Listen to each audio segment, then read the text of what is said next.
Brajajanaranjana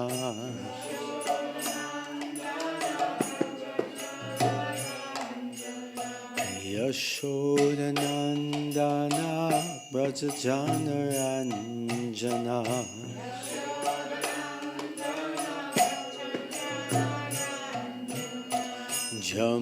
Jamunatira Vanachari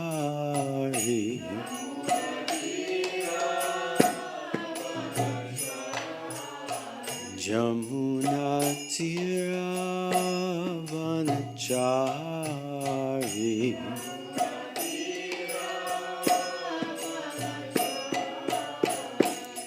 Jai Radha Madhava Kunjabihari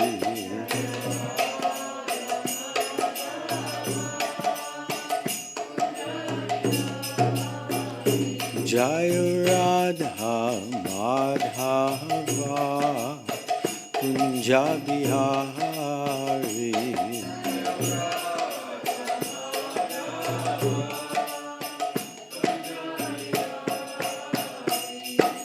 Gopi Janavallabha Girivardhari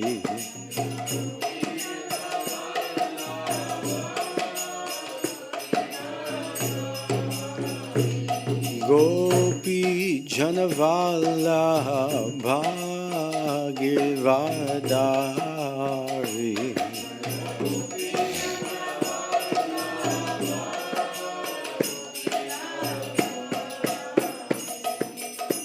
Yashodanandana Brajajanaranjana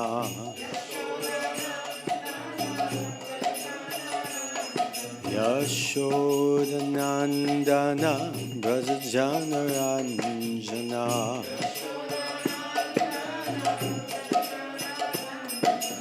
Yashodanandana Brajajanaranjana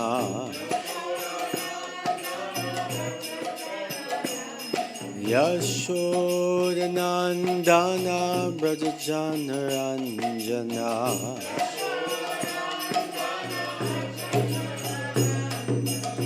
Yashodanandana Brajajanaranjana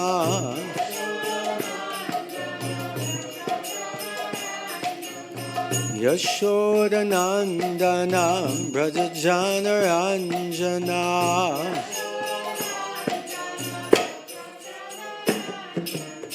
Jamunatira Vanachari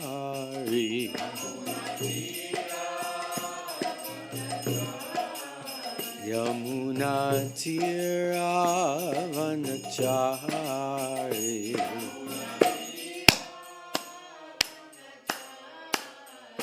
Jaya Radha Madhava Kunjabihari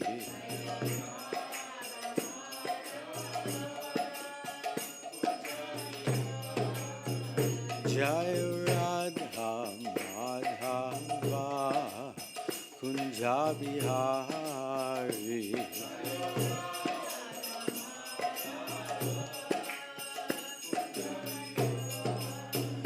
Hare Krishna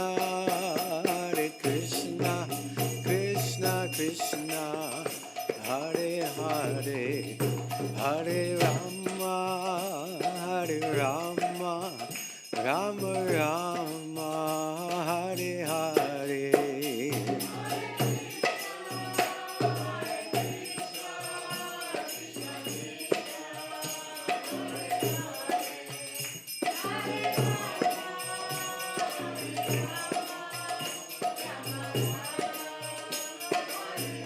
Jaya Jaya Prabhupada Prabhupada Prabhupada Jaya Prabhupada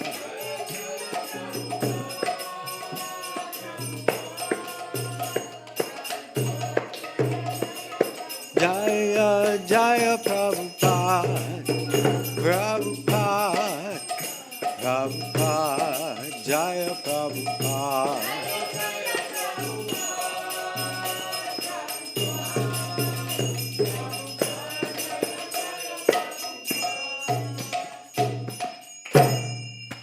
Jayom Vishnupad Paramhamsa Parivrajikacharya Astutarshata Sri Srimad His Divine Grace Srila Bhai Charanarvinda Bhaktivedanta Swami Srila Prabhupada Ki Jai Jayom Vishnupad Paramhamsa Parivrajikacharya Astutarshata Sri Srimad His Divine Grace Srila Bhakti Siddhanta Saraswati Goswami Maharaj Thakur Srila Prabhupada Ki Jai Srila Namacharya Haridas Thakur Ki Jai Ananta Koti Vaishnavrinda Ki Jai Prem Sugoho Shri Krishna Chaitanya Prabhu Nityananda Shri Advaita Gadadhar Shivasadi Gaur Bhaktavinda Ki Jai Shri Shri Radha Krishna Gop Gopinath Shamakund Radha Kunda Giri Govardhan Ki Jai Shri Vrindavan Dham Ki Jai Shri Mayapur Dham Ki Jai Shri Jagannath Puri Dham Ki Jai Grantaraj Srimad Bhagavatam Ki Jai Nitai Gaur Premanande Hari Hari Bo. All glories to the assembled devotees, Hare Krishna. All glories to the assembled devotees, Hare Krishna. All glories to the assembled devotees, Hare Krishna. All glories, all glories, all glories, all glories to Sri Sri Guru, Sri Sri Gauranga. All glories to Srila Prabhupada. Srila Prabhupada ki Jai. Nama Om Vishnupadaya Krishna Prastaya Bhutale Srimate Bhaktivedanta Swami Nitinamane Namaste Saraswate Deve Gauravani Pracharane Nirvishesha Shunyavadi Paschachar Deshatane.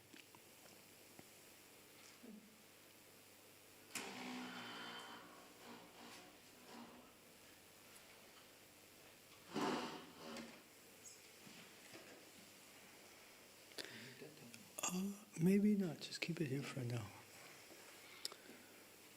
Om Namo Bhagavate Vasudevaya.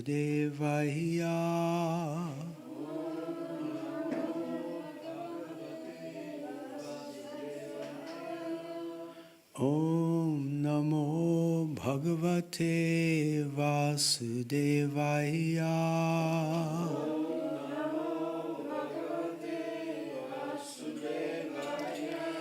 Om Namo Bhagavate Vasudevaya.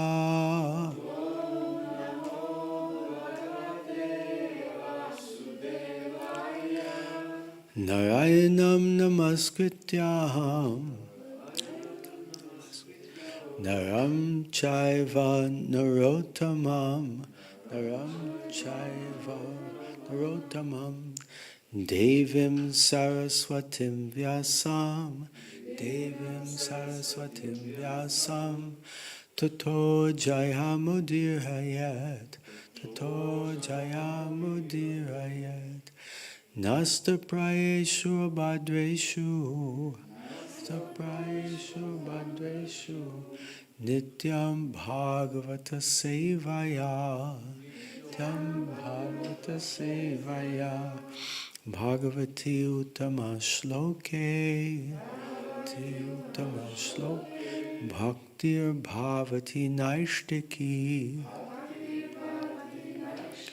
Krishnaya Vasudevaya Devaki Nandanaya Cha Nanda Gopa Kumaraya Govindaya Namo Namaha. Reading from Srimad Bhagavatam, Canto 5, Chapter 17, Text number 4. The title of the chapter is, referring to the Ganges, The Descent of the River Ganges. Tato Neka Sahasra Koti Vimananika Sankula Deva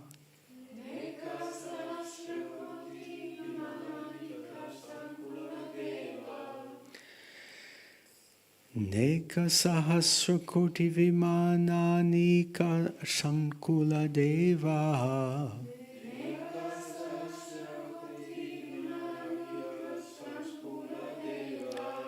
Yane navatar antindu mandalam avarya.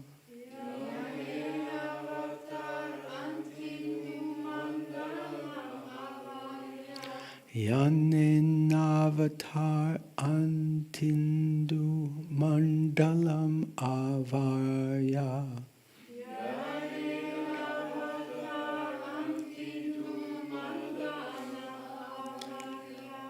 Brahma sadhane nipatati. Brahma sadhane nipatati.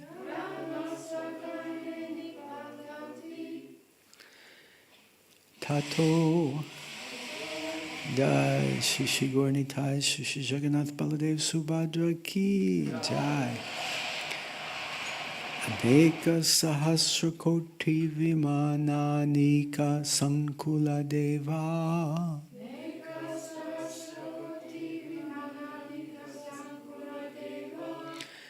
Aneka Sahasra Koti Vimananika Sankula Deva.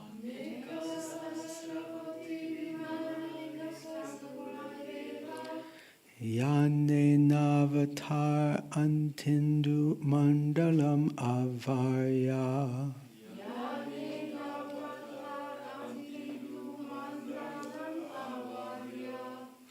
Brahma sadhane nipatati. Brahma sadhane nipatati. Tato aneka sahasra koti vimananika sankula deva.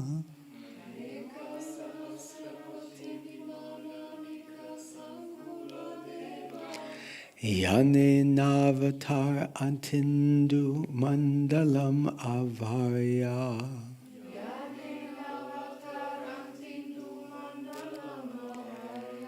Brahma sadhane nipatati. Tato aneka sahasra koti vimananika sankula deva.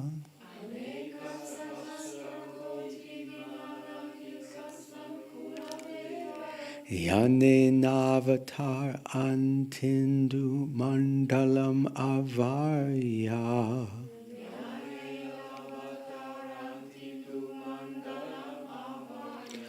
Brahma sadhane nipati. Brahma sadhane nipatati. Tato aneka sahasra koti vimananika sankula deva.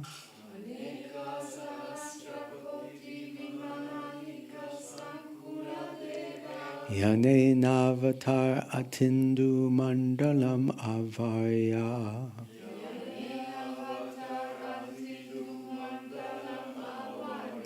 Brahma sadhane nipatati. Please chant. Tato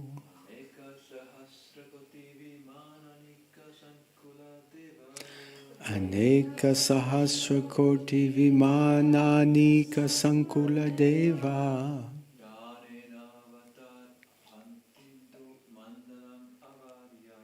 Yane navatar atindu mandalam avarya. Brahma sadhane nipatati. Tato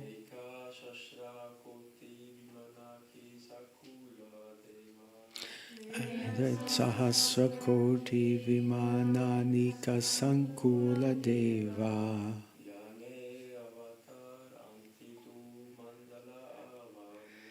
Yanenavatar Atindu Mandalam Avarya Brahma Sadhane Nipatati Tato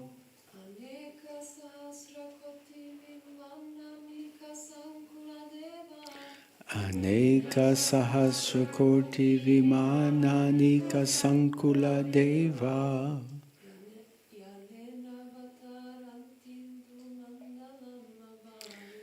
Yanenavatar Atindu Mandalam Avarya Brahma Sadhane Nipatati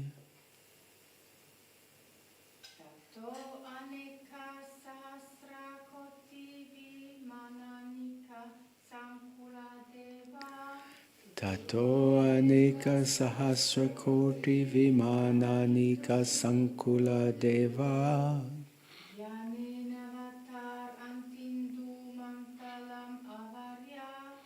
Yanenavatar Atindu Mandalam Avarya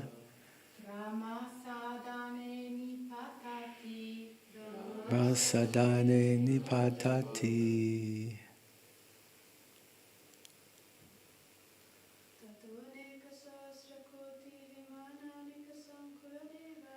Tato Aneka Sahasrakoti Vimananika Sankula Deva Yanenavatar Atindu Mandalam Avarya Brahma Sadhane Nipatati. Word for word. Tataha. After purifying the 7 planets of the 7 great sages, Aneka, many, Sahasra, thousands, Koti, of millions, Vimana Anika, with contingents of airplanes, Sankula, congested, Devayanena, by the spaceways of the demigods,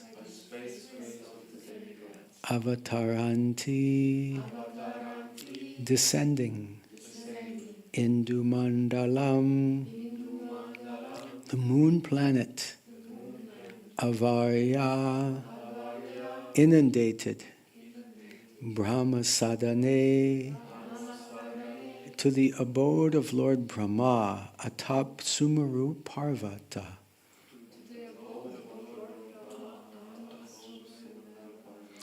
Nipatati, falls down.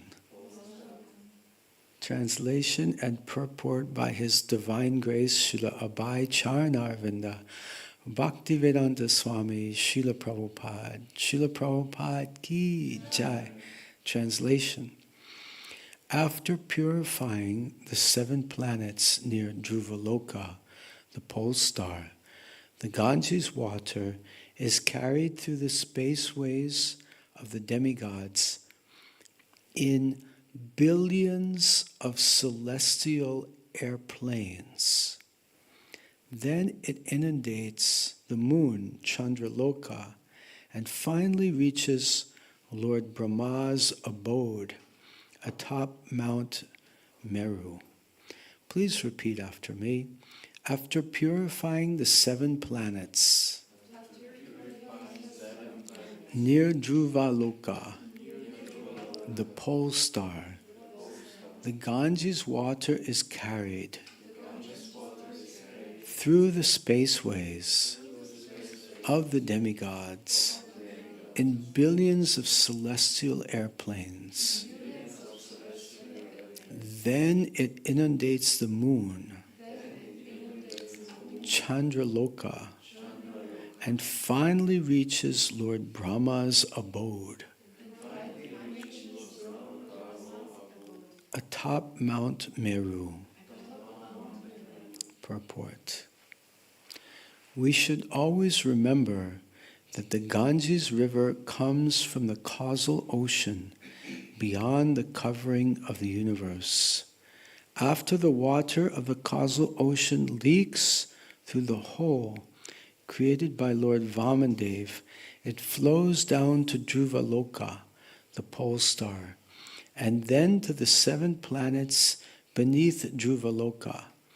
Then it is carried to the moon by innumerable celestial airplanes, and then it falls to the top of Mount Meru, which is known as Sumeru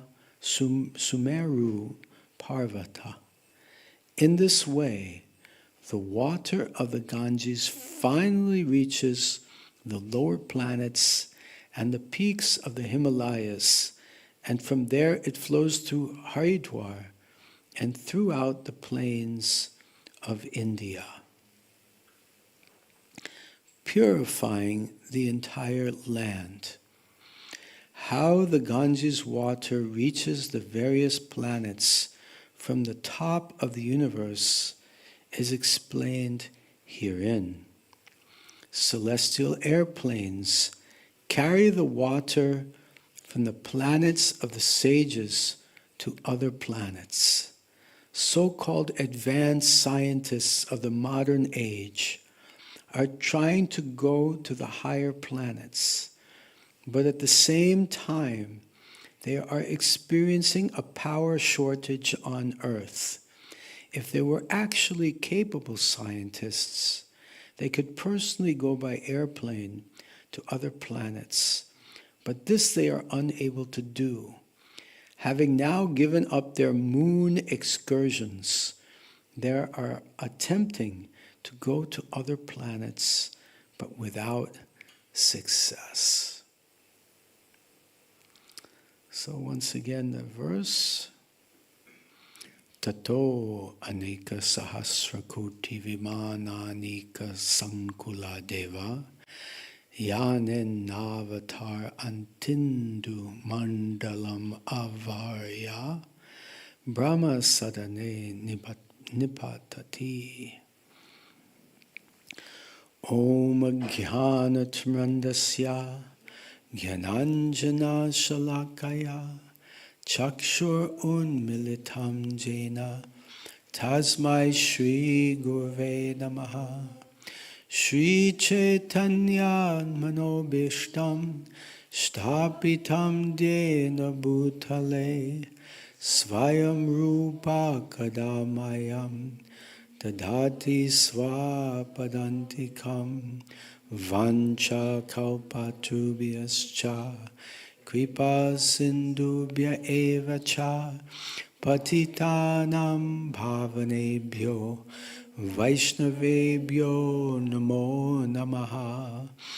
Jai Shri Krishna Caitanya Prabhu Nityananda Shri Advaita Gadadhar Shivasadi Gaura Bhaktavinda.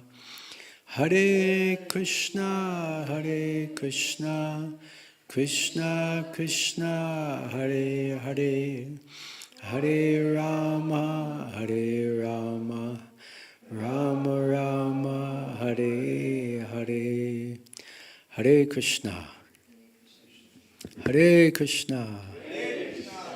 So we're very happy to be here this morning in Sri Jagannath Baladev, Subhadra, Sudarshan, Gauri Thai Mandir here in Zurich, Switzerland, in this very beautiful ISKCON center with so many wonderful devotees. Hare Krishna. Thank you for joining us this morning. Can I ask someone to bring me some water? That would be nice. Thank you so much. Oh, it's there? Just see, O ye of little faith. If I just had faith that the water was here, I should have said, where is the water? Not, can you bring me some water? And nice and warm also. Hot. Garam garam, as we say in Hindi, hot, hot water, garam garam.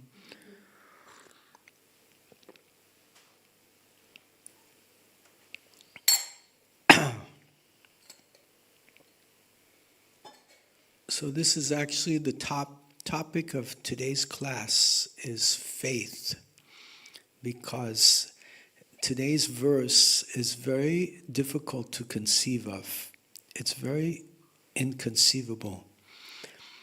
And actually this whole fifth canto, many aspects of it are very difficult to conceive of.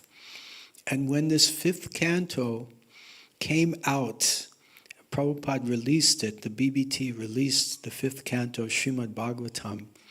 There were some ISKCON devotees who left the movement because they just had difficulty to believe and have faith in the statements of the fifth canto. And today is one of those verses.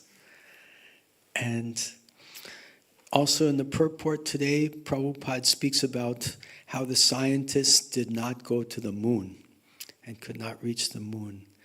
And that was also a controversial statement that Srila Prabhupada made that also caused some ISKCON devotees to leave the movement, including his Sanskrit, I believe it was his Sanskrit secretary, Pradyumna, at that time.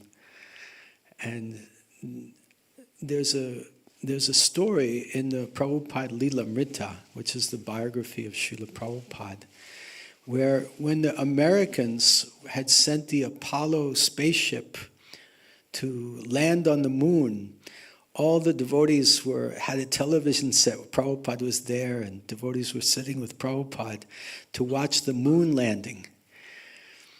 And Prabhupada was very adamant, they cannot go to the moon, they cannot reach the moon. And then on the television you see like the Apollo spaceship like,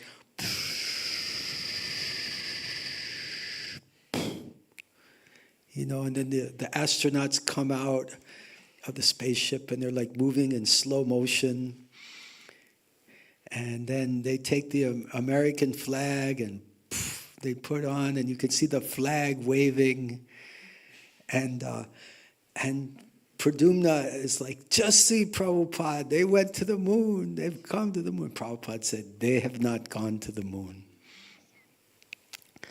So then later, many people also agree with Srila Prabhupada in the secular world, and they bring evidence like, if that scene had actually taken place on the moon, where there's no wind, how is the flag waving?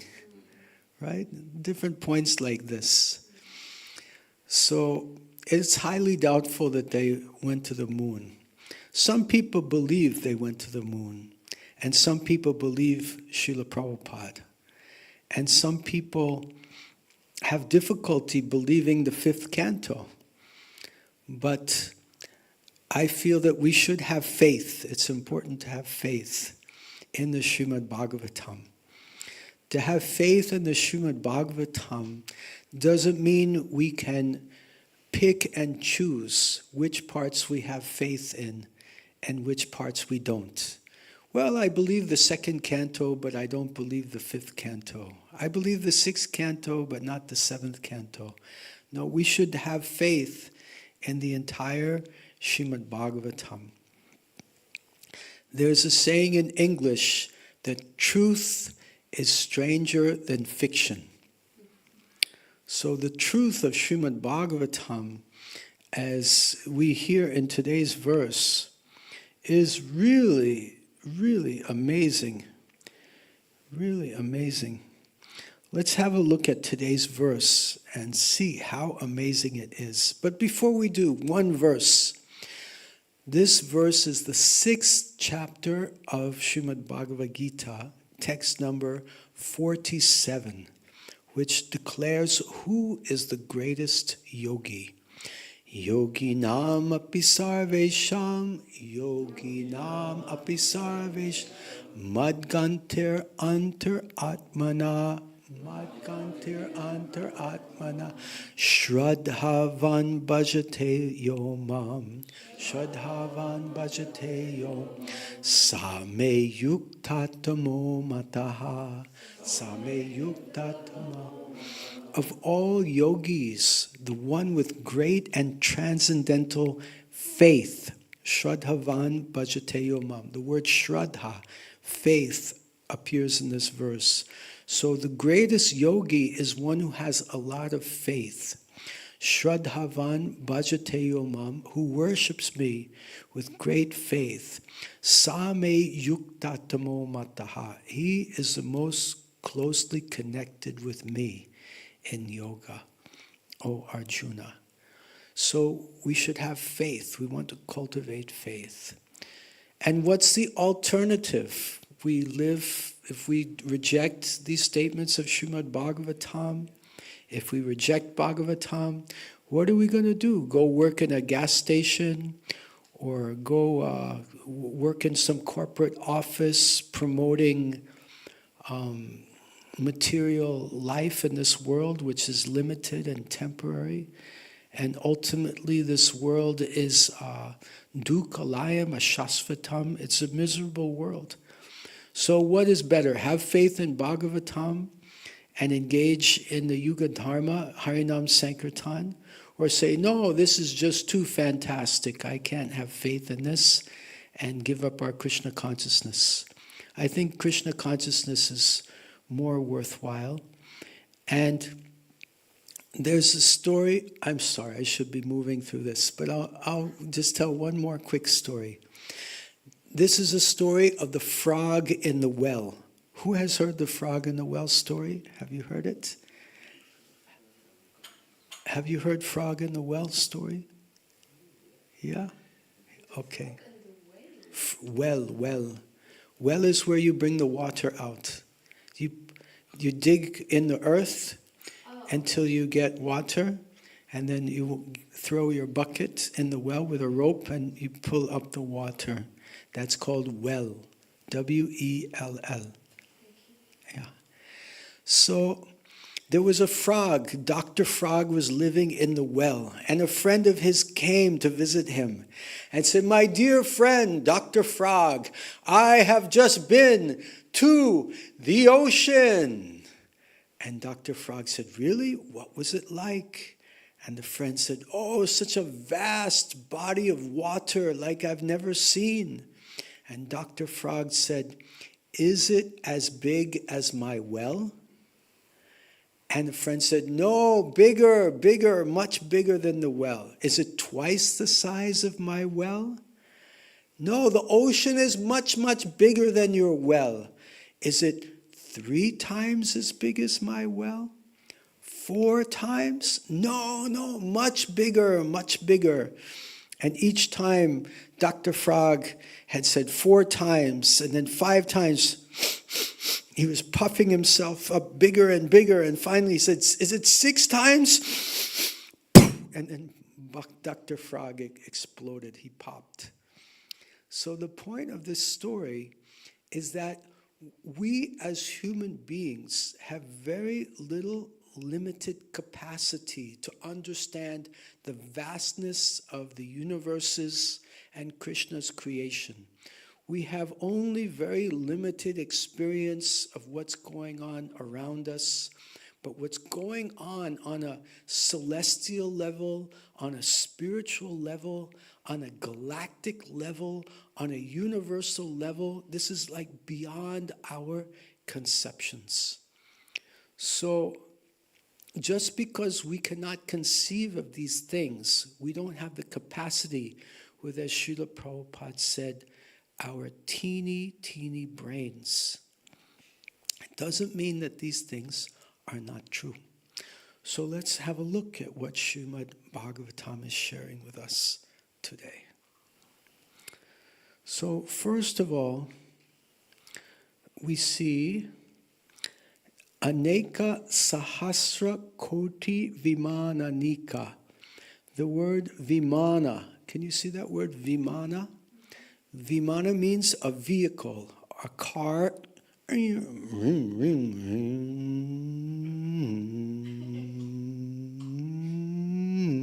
It can be a car, or it can be a helicopter,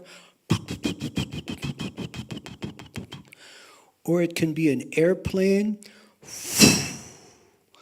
or in today's verse, it refers to celestial starships that are flying throughout the universes. And we're not just talking about one starship. We're talking about Aneka Sahasra Koti. This is a number. Let's see. Aneka means many. Sahasra means thousands. And Koti means millions. We're talking about thousands of millions of starships. Thousands of millions. That means billions of starships. Can we conceive that many starships? No. This is beyond our conception. And these starships are not just carrying one or two passengers. What are they doing? They're first of all, they're congesting the Deva Yanena, the spaceways of the demigods. Like sometimes when you're in an airplane, you get delayed for landing because the airport is congested. There are too many airplanes. You have to circle around the airport a few times. The same way, all these billions of aircraft, spaceships, they're congesting the demigods' spaceways. It's like crowded. And it's always crowded because what are they carrying? They're carrying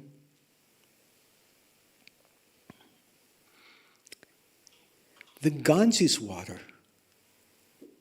The water of the Ganges is being carried in these spaceships.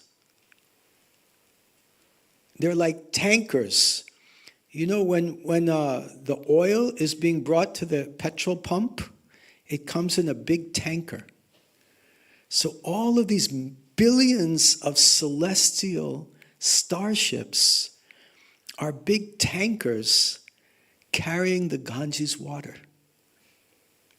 It's really amazing. And so from the spaceways of the demigods in billions of celestial airplanes, so they carry it to the moon,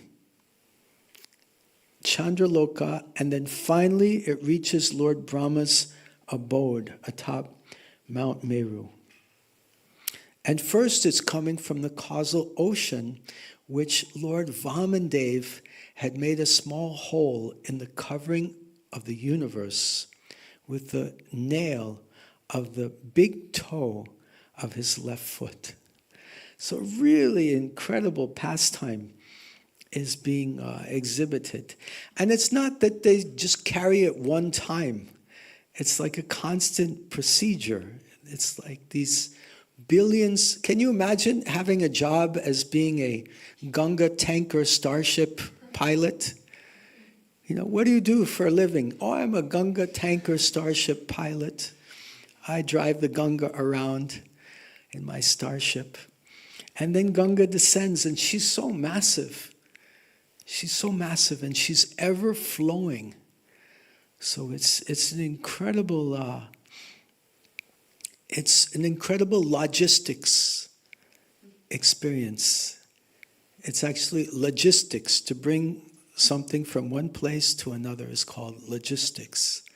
So this is an incredible logistics exercise that's constantly going on to bring Mother Ganga to the earth planet. So we heard about Lord Vamandev expanding to Trivikram, putting his toe through the universe, and then the Ganges is coming to Dhruva Loka, the pole star, the North Star, and Dhruva is always keeping the Ganges on his head in great determination of his devotional service.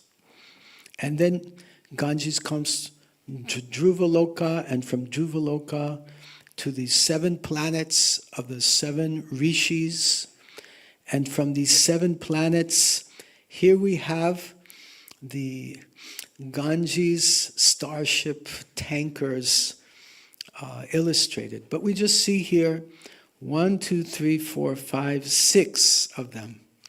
But there are actually billions of them. And they're probably bigger than, or more round, because they're tankers. They're holding Ganga like that. So from there, they're brought to the moon planet. Ganga is brought to the moon planet. And from the moon planet comes to Sumeru Parvat, where Lord Brahma is residing. And from Sumeru Parvat, Parvat means mountain. From Sumeru Parvat comes to the Himalayas on this earth planet. And this is Haridwar.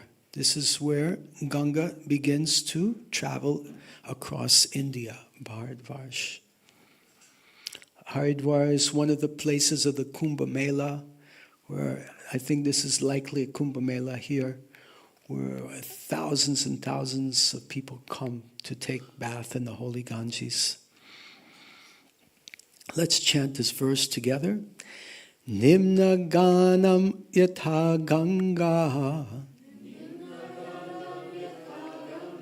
devanam achuto yatha Vaishnavanam yatha shambhu Purananam idam tatha. Mic. So we're just bringing the mic. Can we have a volunteer to read the verse?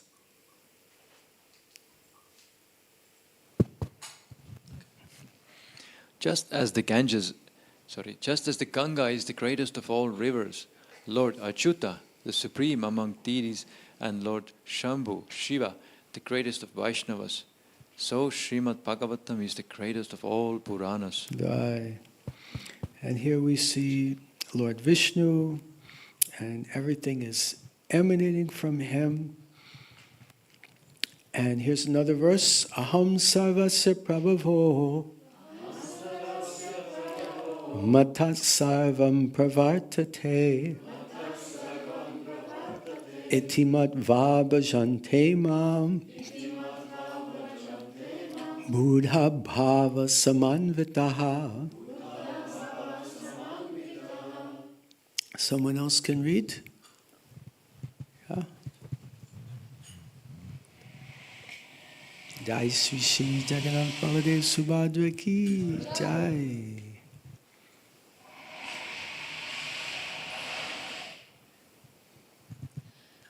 I am the source of all spiritual and material worlds. Everything emanates from me. The wise who perfectly knows this engage in my devotional service and worship me with all their hearts. So everything is emanating from Krishna, including the Ganga. And we need to have transcendental vision to see these things. We cannot experience the spiritual realm with our contaminated material senses. So how to purify our senses? Atashi Krishna Namadi, Atashi Krishna Namadi, Nabhavet Grayam Indriyai, Nabhavet Grayam Indriyai, Sevan Mukhe Jivado, Sevan Mukhe Svayameva Sparatyadaha, Svayameva Sparat.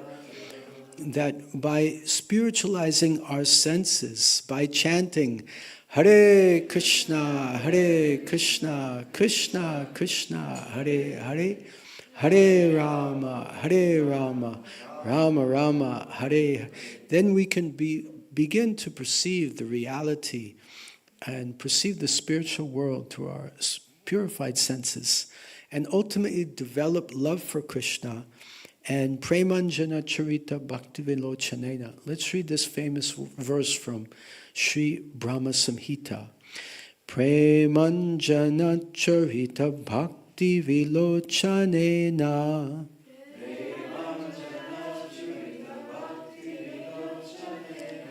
Santa Sadaiva Hridayeshu Vilokayanti.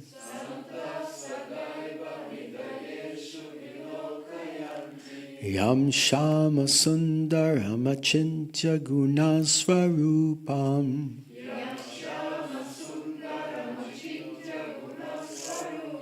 Govindamadi Purusham Tamaham Bhajami.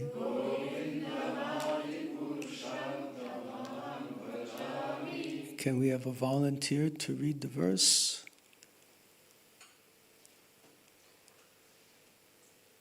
I worship Govinda okay. Yeah. Hello? Translation, yeah.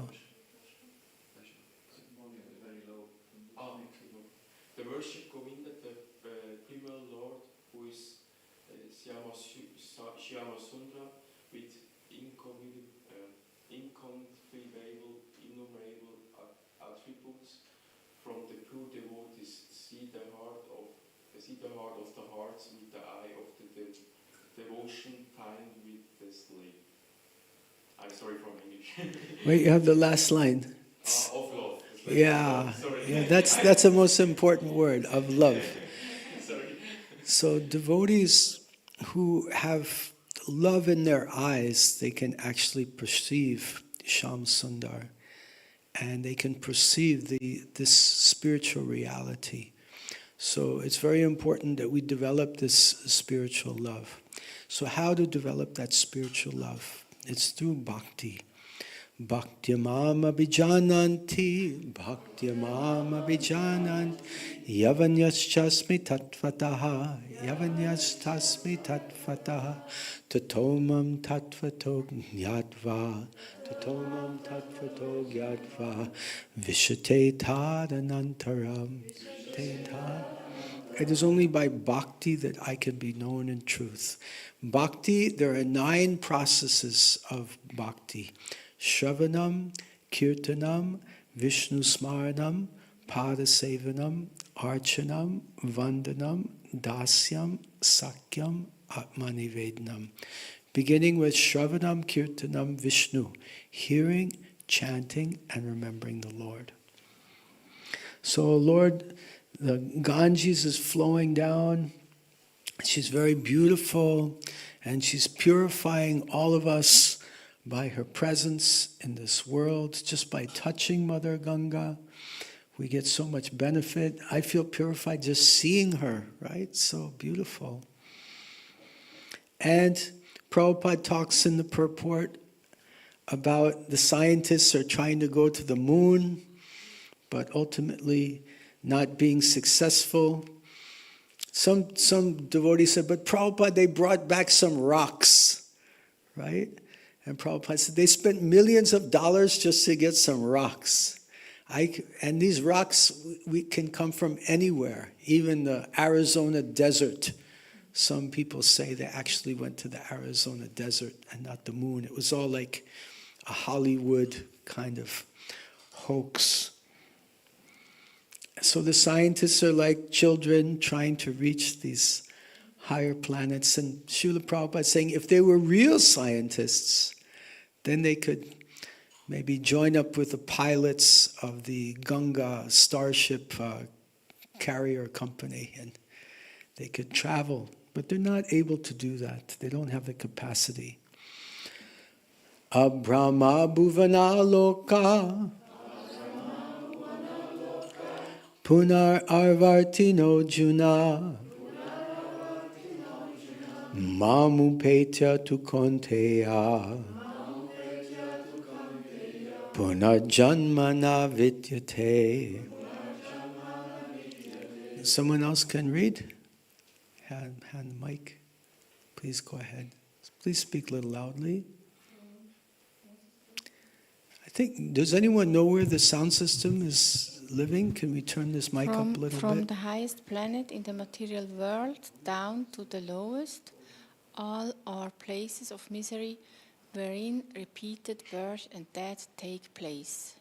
But one who attains to my abode, O son of Kunti, never takes birth again. Right, so all of these material worlds, whether they're a heavenly planet or a hellish planet or this planet, all are places of repeated birth and death. But when we go to the spiritual world, punar janma na vidyate. Punar means again, janma means birth, na means not, and vidyate means happens. So punar janma, again birth, does not happen if we go to the spiritual world. Okay, here's another nice verse. Na tad bhasayate suryo na sakshanko na pavakaha yadgatva divartante tadhama paramamama. Please go ahead. That supreme abode of mine is not illumined by the sun or moon, nor by fire or electricity. Those who reach it never return to this material world. Right, so we're getting more and more information about the spiritual world here. It's not illuminated by the sun or the moon, nor by fire or electricity. It's self-illuminated. But we've never seen it. Have you seen the spiritual world? Anybody here? Yes? No? No? So how do we know it exists? Why should we believe Srimad Bhagavatam? Why should we believe that there are ananta koti vimana, these billions of spaceships carrying tankers of Ganga Jal, Ganga water, constantly from the heavenly planets to the moon planet, congesting the demigods' earthways? Where are all the pilots coming from? You need billions of pilots. Do they sleep? Are they in shifts? Are there stewardesses on the Vimana? What do they eat while they're flying? How do they power the spaceships? Is it petrol powered? Where do they get the petrol from? Is it solar powered? Where do they get the solar panels from? How is it possible? How can we believe these things? Srila Prabhupada tells a very important story in this regard. Please listen carefully. Narada Muni was preparing to travel to Vaikuntha to meet Lord Narayana. Before he began his journey, he met two people. One was a simple cobbler. A cobbler is someone who repairs shoes. If you get a hole in your shoe, he'll fix your shoe for you. And he met the cobbler, and the cobbler said, "Oh, Narada Muni, where are you going?" Narada Muni said, "I'm going to Vaikuntha to see Lord Narayana." And then the cobbler said, "Oh, could you please ask him when I will finish my activities in this material world, when I can go and join him again in the spiritual world?" And Narada Muni said, "Yes, I will ask him." And then Narada Muni went to visit a Brahmana, a smarta Brahmana, who was very, very learned in the scriptures and was very detail-orientated person, very focused on different scriptures, and very learned, very intelligent. And Narada Muni said, "I'm going to Vaikuntha." And the Brahmana said, "Please, Narad, when you see Lord Narayan, ask him when I will get my liberation, when I will come back to him. Probably it's in this lifetime because I'm such an intelligent Brahmin." So Narada Muni went to Vaikuntha playing his veena. Narada Muni bhajai veena, Radhika Ramana Nam He. He reached Lord Narayan, and Lord Narayan said, "Oh, Narad, what can I do for you?" And Narada Muni said, "Oh, my dear Lord Narayana, I met two personalities, one cobbler and one Brahmana, and they both want to know when they will come back to you." So Lord Narayana said, "Tell the cobbler that he will come back to me in this lifetime only. And tell the Brahmana it will take thousands of lifetimes before he returns." And Narada Muni was surprised. How this Brahmana is going to take so long. What should I say when they ask me about this? So then Lord Narayana said, just tell them when they ask you what I am doing here, tell them I am threading an elephant through the eye of a needle. An elephant through the eye of a needle. So Nard was a little perplexed, curious about this, but he went back and he met the Brahmana. And the Brahmana said, so Narada, did you meet Narayana? Narada said, yes, yes. When will I get my liberation? And the Brahmana, Narada said, Lord Narayan said it will take thousands of lifetimes. And the Brahmana was insulted. What? Why is that? I am so intelligent. I'm so learned. Why thousands of lifetimes? And what was Lord Narayan doing when you met him? And Narada Muni said, Lord Narayan was threading an elephant through the eye of a needle. And the Brahmin said, what nonsense. You didn't go see him. Get out of here. This is ridiculous. So then Narada Muni left and he went to see the cobbler. And the cobbler said, oh, Narayan, did you meet Lord Narayana? And Narada Muni said, yes. What about my liberation? When will I get to have his darshan? And then Narada Muni said, in this lifetime only, this is your last lifetime.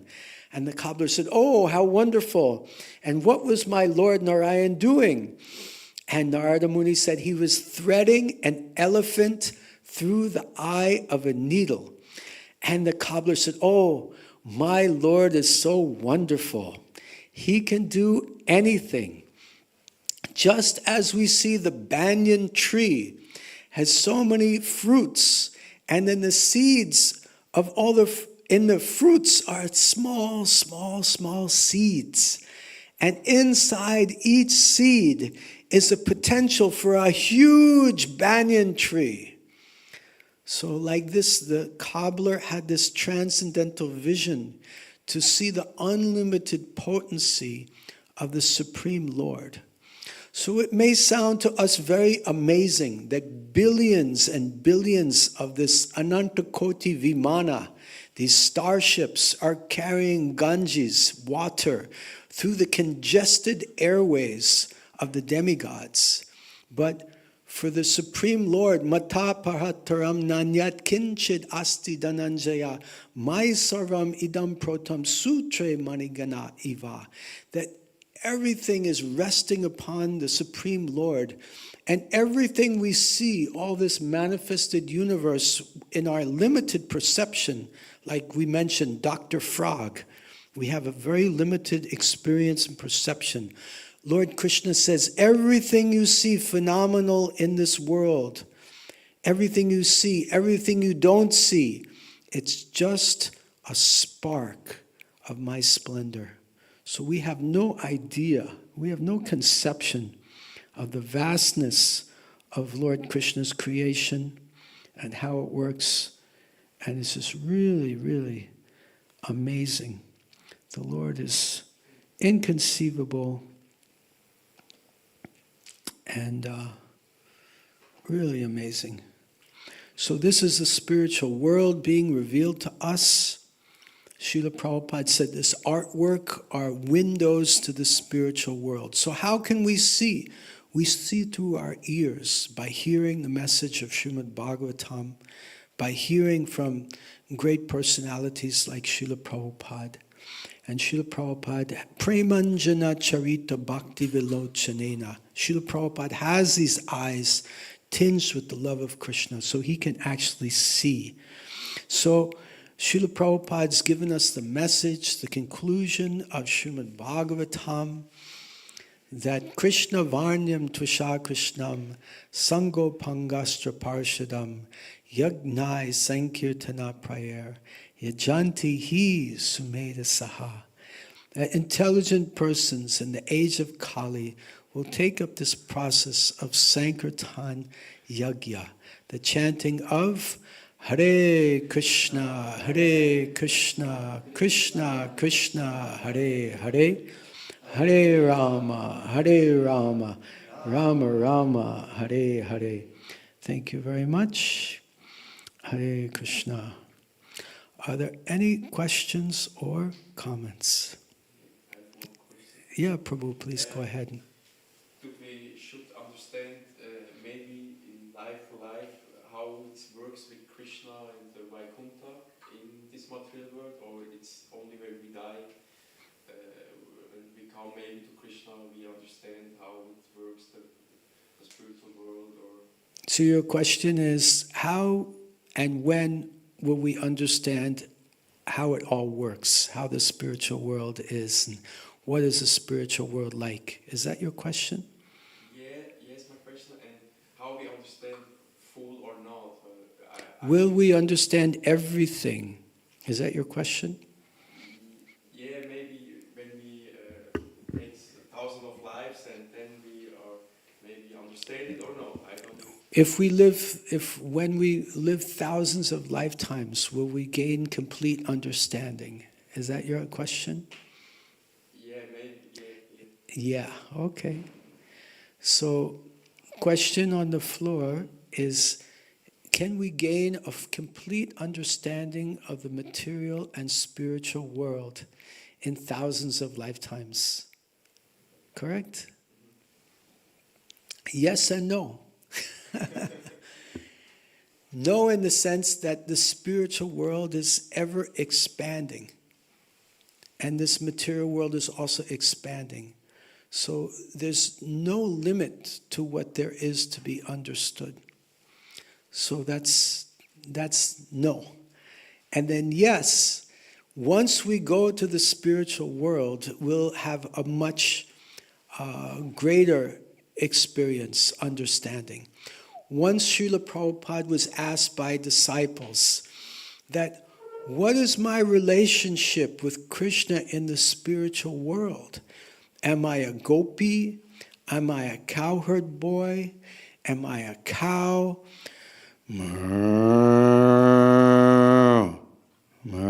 Am I a peacock?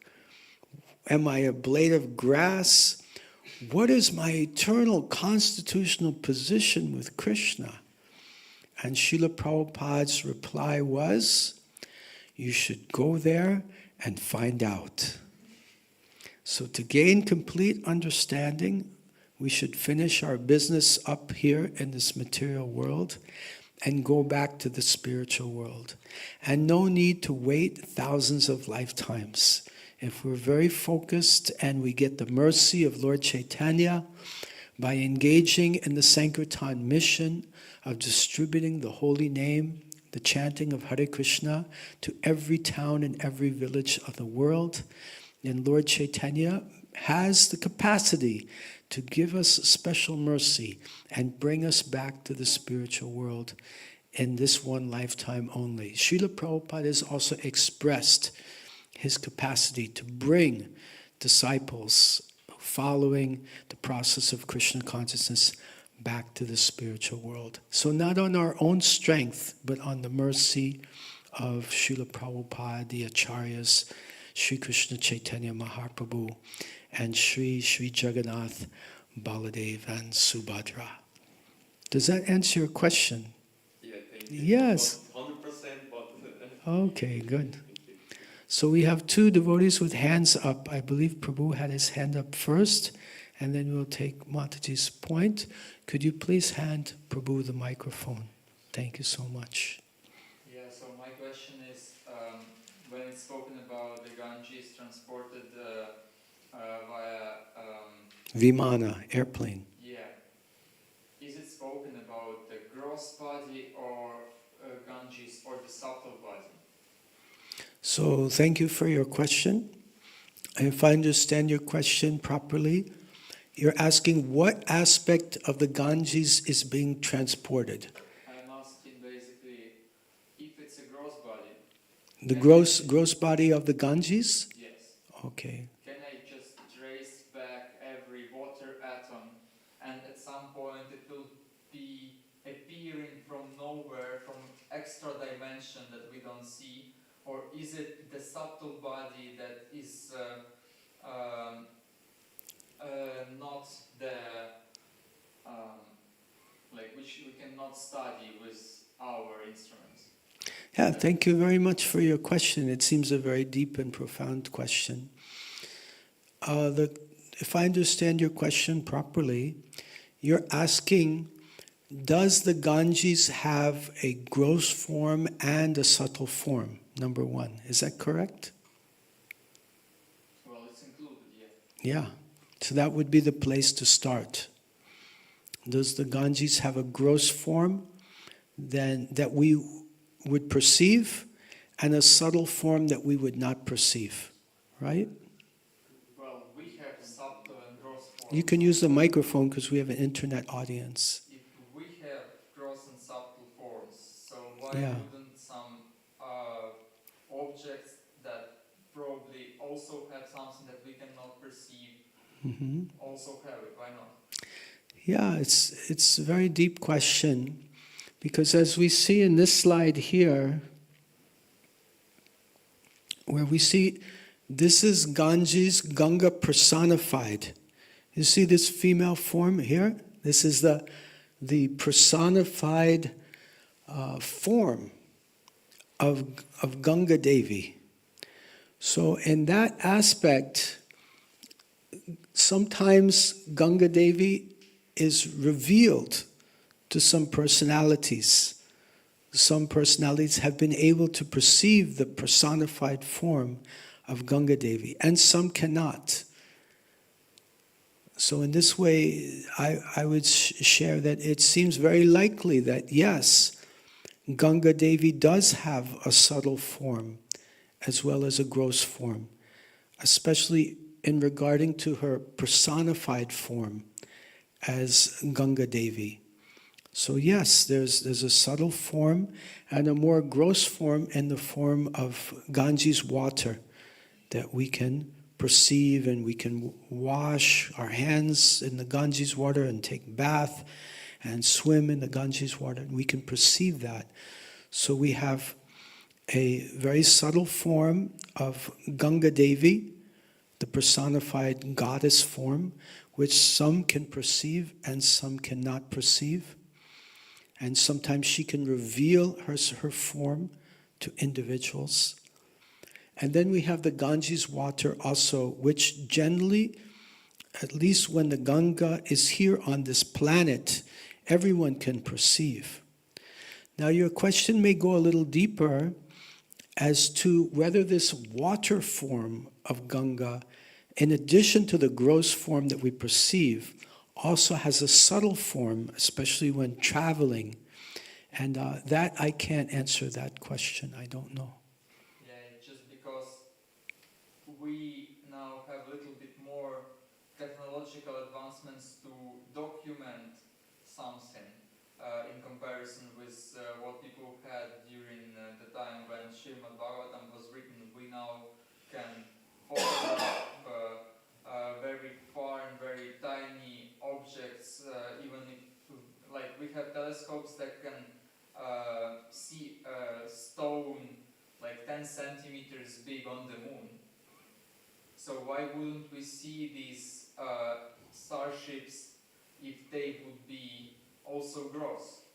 If they would transport gross body of the Ganges, we would probably at least some point see them by our telescopes that are constantly watching. Okay, can I address this? Let me see if I can address this.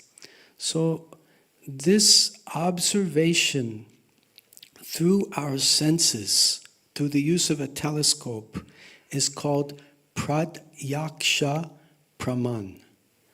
Pratyaksha praman.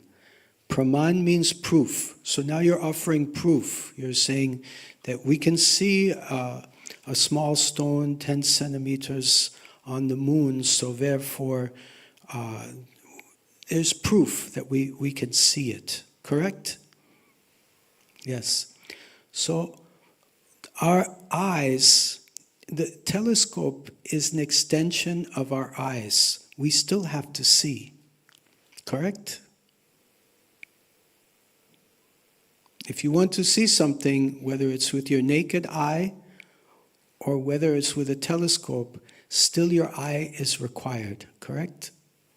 Not really, Why is that?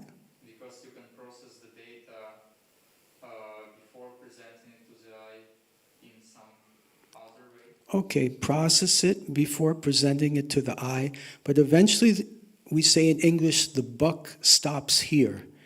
It eventually has to come to the eye. But isn't Srimad Bhagavatam working also like that? We are perceiving the text with Don't switch the topic. I mean, Don't switch the topic. Let me try to answer your question. Srimad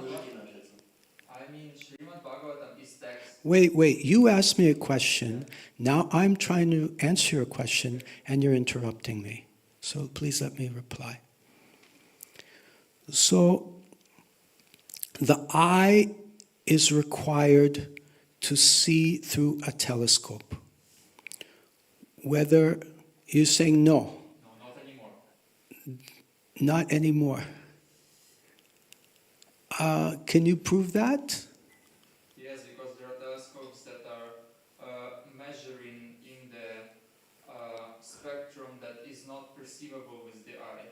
There are telescopes that are measuring infrared and radio waves and X-ray, and that are measuring. There are also measuring devices to measure gravity waves, which are even not perceivable. Like we have to build Okay. large things, and All right. they write text for us, and we perceive the text. Like in Srimad Bhagavatam, we perceive the text. We have devices who write the text. Okay, this being accepted, okay, we accept your point that some telescopes, they can measure radio waves and thermal activities and different aspects the eye may or may not be able to perceive. They're measuring physical properties, correct? Yes. So, coming back to the frog in the well example, the frog, has very limited experience and capacity of experience. Whereas his friend came and told him that there's a very, very great ocean far beyond your capacity and experience. So let's say, for example, the telescope can measure, you're saying, to the moon, to Saturn, to Jupiter, to Uranus, and then maybe to the North Star and the Pole Star, and then through this universe. What about the next universe? And the universe after that? And 100 universes from here, and 1,000 universes from here, and 1,000,000 universes from here, and 1,000,000,000 universes from here. I think technology has a limitation. Should I answer? Yeah. You have said that the material universe is ever expanding. Because it's ever expanding, our room that we can view is also ever expanding. But we cannot see beyond what had enough time to reach us. Mm-hmm. So there's a limitation there's a physical limitation of time that you brought up, correct? So we're limited. Our physical capacity is limited to measure the universe, the material things, and also especially the spiritual things. We can measure the material things to some degree, but as you also shared yourself, there's a limitation in what we can measure materially, correct? Yes, but our both gross and subtle body, both are material. Is it correct? I want to stay on the point of, I want to share that in addition to having a limitation on measuring the material world with our material capacities, we also have a limitation on measuring the spiritual world. As we discussed, there was an important shloka, this one. Premanjana charita bhaktivilochanena. So that this verse, which we chanted before, Premanjana charita bhaktivilochanena,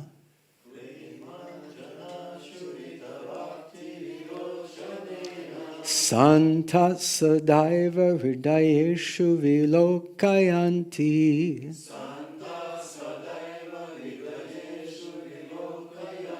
Yam shama sundaram achintya guna swarupam.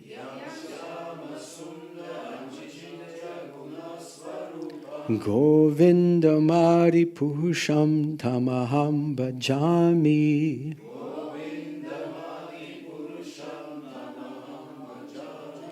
So in order to perceive the spiritual reality, we have to have some basic or advanced qualifications. So anyone can use a telescope with some qualifications to measure material reality. There are also qualifications to measure the spiritual reality. And one of them is Premanjana Charita Bhakti Vilochanena. Vilochanena, chanena means the eyes. The spiritual eyes must be coated with a salve. A salve is like an ointment or a medicine of love. So that love will help us to perceive the spiritual reality. So just as a scientist requires some basic or advanced qualifications in order to use a highly advanced microscope or telescope to perceive material reality, so similarly, a spiritual scientist or a spiritualist has some qualifications required in order to perceive the spiritual reality. So, Atashi Krishna namadi na bhaved grayam indriye. Our current senses are covered, and we have to uncover them by cleansing our hearts and developing that love that we hear about here. Premanjana charita bhakti vilochanena. I think it was the 12th chapter of Bhagavad Gita where Krishna describes the field of action. Field of action is material, right? This is 13th chapter, I believe. Nature and consciousness. Yeah, this is Kshetra, Kshetra Gya. Kshetra means the field, and Kshetra Gya means the knower of the field. Let me just come back. I think we may be switching the point again. I want to try to see if I can stick to your original question, which is to understand that the nature of Ganga in the spiritual aspect may be perceivable by some advanced spiritualists, but they need to have this qualification, Premanjana Charita Bhakti Vilochanena. I would like to conclude with one more example that may help illustrate the point.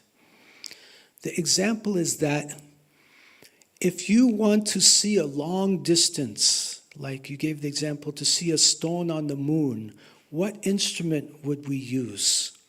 A telescope. If we wanted to see something very, very small, what instrument would we use? We'd use a microscope. Can we use a microscope to see stones on the moon? No. They're both scientific instruments, but one is used to measure one thing and the other is used to measure another thing. So the instrument that we should use in order to perceive the spiritual world is this one. Hare Krishna, Krishna Krishna, Hare Hare, Hare Rama, Hare Rama, Rama Rama, Hare Hare. Did I address your question? No. Okay, now I would like to conclude the class because it's 9 o'clock and devotees have prasadam.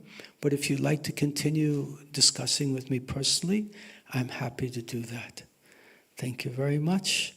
Grantaraj Srimad Bhagavatam ki jai. Srila Prabhupada ki jai. May I ask my question? Your question? Yes. Okay.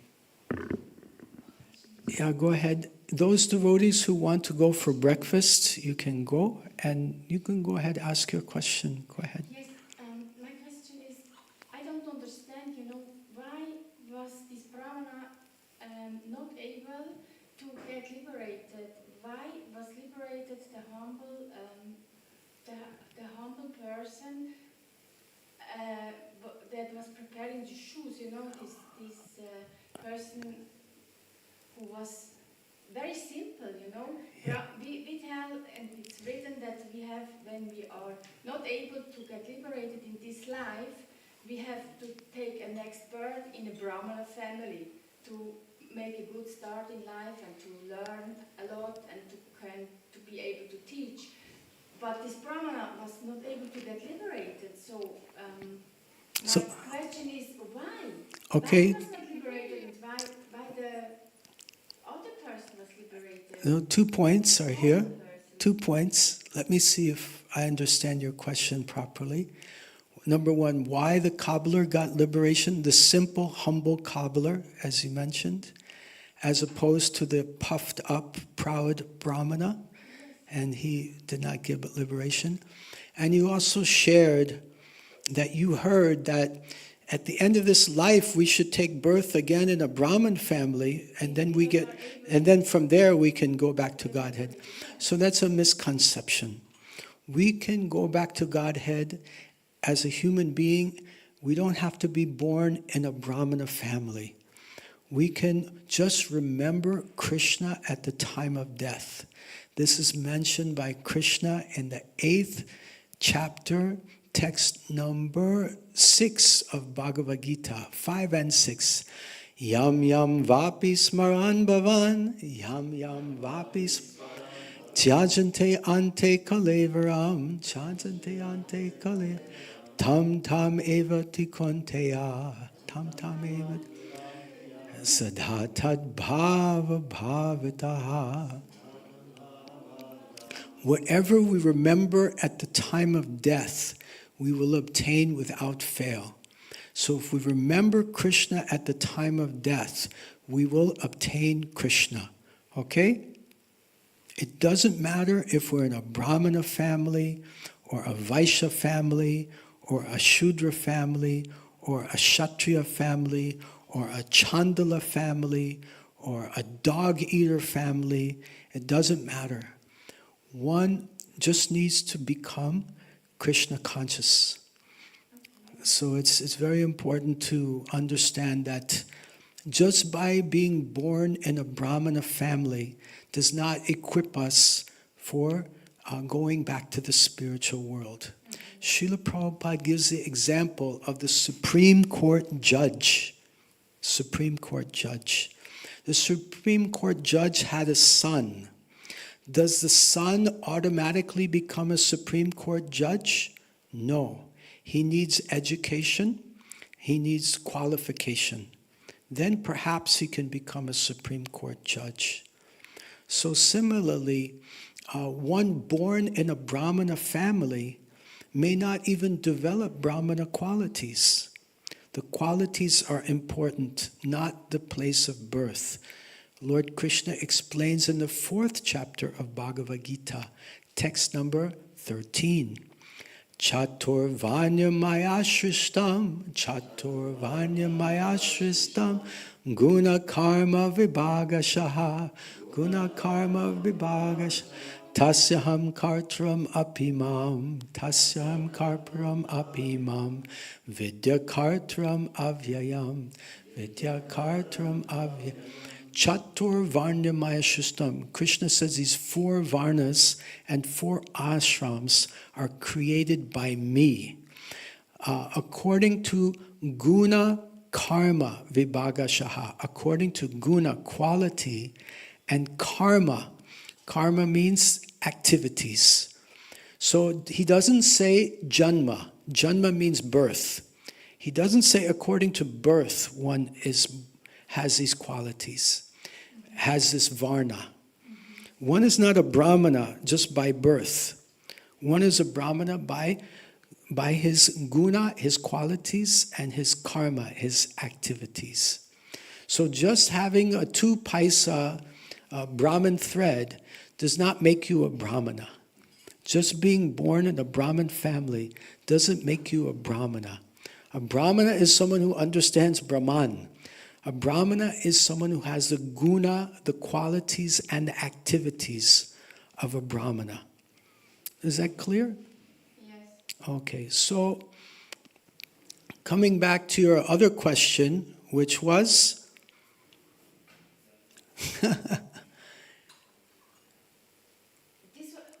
My question was that I don't understand why the Brahmana Right. not able to Why did the Brahmana not go? because Brahmana, Yeah. Brahmana, by birth, but not by quality. Because he lacked the humility. He was very puffed up. So humility and being submissive to authorities is an essential quality to gaining spiritual knowledge. Just like we see in this picture of the Ganges. The Ganges flows downwards, just like spiritual knowledge flows downwards. See? Oh, it's not here. So spiritual knowledge flows downwards. See? So we have to be very humble and submissive to gain spiritual knowledge. So this Brahmana was not humble and submissive. He was very proud. So one who is proud and not submissive has a very difficult time gaining real spiritual knowledge. If one is challenging, like the Brahmana challenged Narada Muni, how is it possible that Lord Narayan is threading an elephant through the eye of the needle? This is ridiculous, bogus, I'm leaving, right? So we see the mood of inquiry is extremely important. And it's illustrated in this story of the Brahmana and the cobbler, the shoe repairer, and Narada Muni. When will I get my liberation? If we're very humble and submissive and devotional, then it can be in this lifetime only. But if we're very puffed up and challenging, the Brahmana challenged Narada Muni. What is this ridiculous thing you're telling me? I don't believe it. Then he's lacking faith. Shraddhavan bhajate yomam. We started the class with this verse.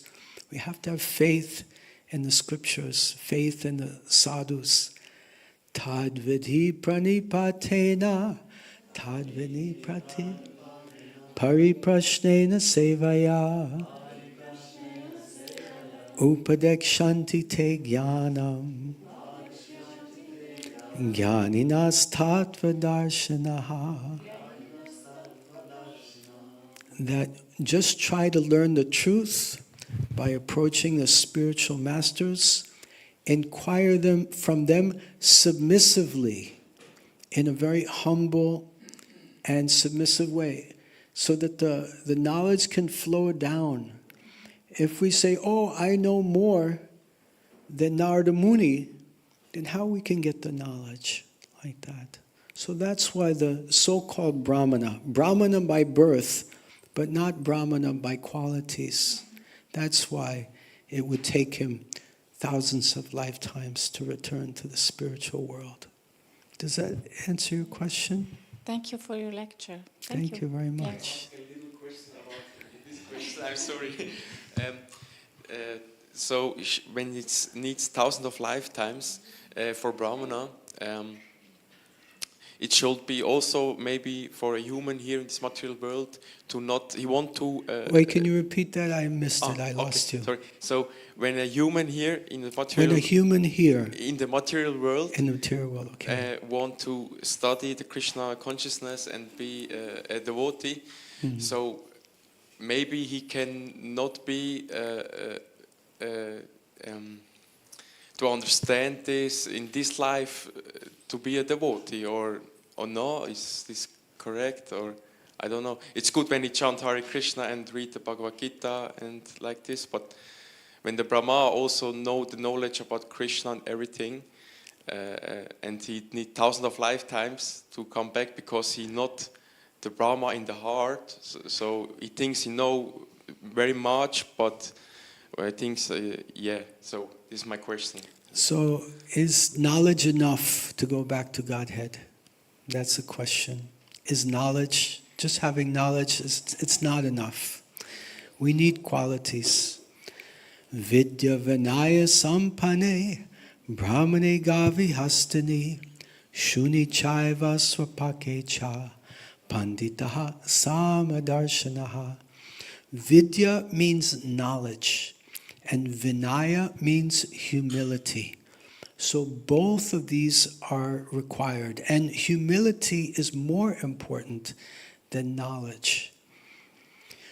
There was a Brahmana, a real Brahmana, in South India, and Lord Caitanya went to visit him. The Brahmana was illiterate. That means he couldn't read. He couldn't read. But his spiritual master told him to recite the Bhagavad Gita daily. So he would take the Bhagavad Gita, and just to the best of his capacity, he would recite the Bhagavad Gita. And this was in a public place, in a temple, where there were many other so-called brahmanas and learned people. And he would make so many mistakes in the pronunciation, and all the other brahmanas were laughing at him. So Lord Caitanya was observing this brahmana reciting Bhagavad Gita. And when the brahmana was reciting Bhagavad Gita, tears were coming from his eyes. And Lord Caitanya asked him, why? Why tears are coming from your eyes? And the Brahmana says, I can't understand what I'm reading, but when I look at the cover, I see Lord Caitanya, I see Lord Krishna has taken the reins of the chariot and is driving the chariot for Arjuna. And when I see this, the Lord is taking such a humble position and serving his devotee. Tears come to my eyes. And then Lord Caitanya said, you are the real understander. You have understood the Bhagavad Gita like this. So it's not a matter of, purely a matter of gyan or knowledge or material learning. Even learning of the scriptures, more is required. One has to cultivate, develop the qualities of a devotee of the Lord. And one of them is very important one, most important one is humility. And this is emphasized by Lord Caitanya in the 3rd verse of his Shikshastakam prayers. Trinadapi sunichena, Trinadapi Tarorapi sahishuna, Amanina manadena, Kirtanaya sadaharihi. This is arguably the most important verse. And Lord Caitanya said that this verse should be strung around a thread, like